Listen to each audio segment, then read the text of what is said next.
तुझे करई सुंदर सी ही कवि कलाकार से केबे बुढ़ा हुए नहीं तार बयस सब बेले 17 मंचासीन अतिथि उपस्थित द्वितीय स्रष्टा दुर्गा लक्ष्मी सरस्वती स्वरूपा मातृशक्ति समस्त को आभूम प्रणाम।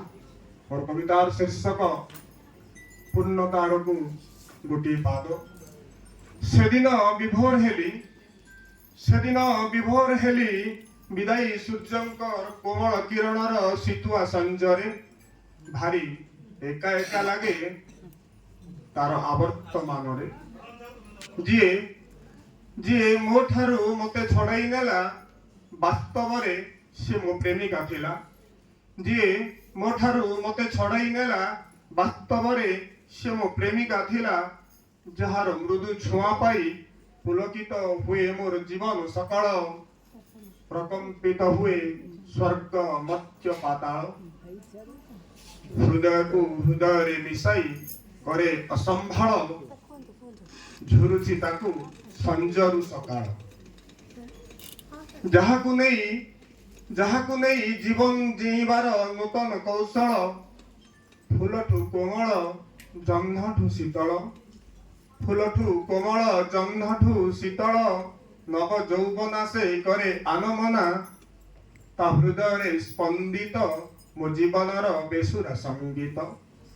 सतरे सतरे आदिम कालरू संचित थिला से मो पाई मुकुलाई केश ओठरे मृदुहास चहटाई पास मो सर्वांग रे भरी थिला मिलनर दिव्य रास। सर्जनार अनन्य से ईश्वरंकर मो हृदयर स्पंदित उच्चारण भावनार उद्गिरण जीवनर अंक खाता कामनार कामिनी कांचन। शून्यतार पूर्णता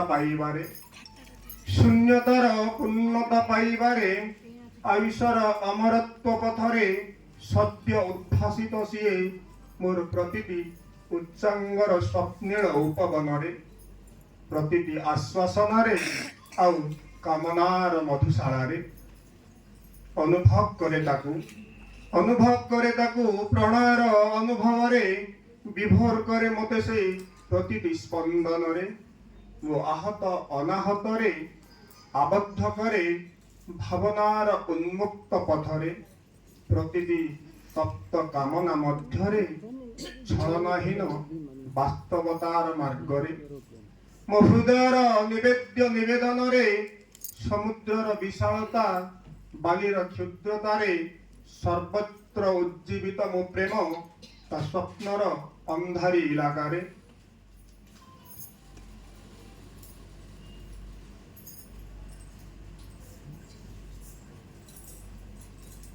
सर्वत्र उज्जीवित मो प्रेम ता स्वप्नर अंधारी इलाकारे सतरे से छुआ नथिला। सतरे से छुआ नथिला थिला एक पूर्णता जीवनर जहाकु नहीं लेखा जाई पारे पूर्णता इतिहासर जहाकु नहीं लेखा जाई पारे पूर्णता इतिहासर। पुनर्बार समस्त को आउथरे प्रणाम।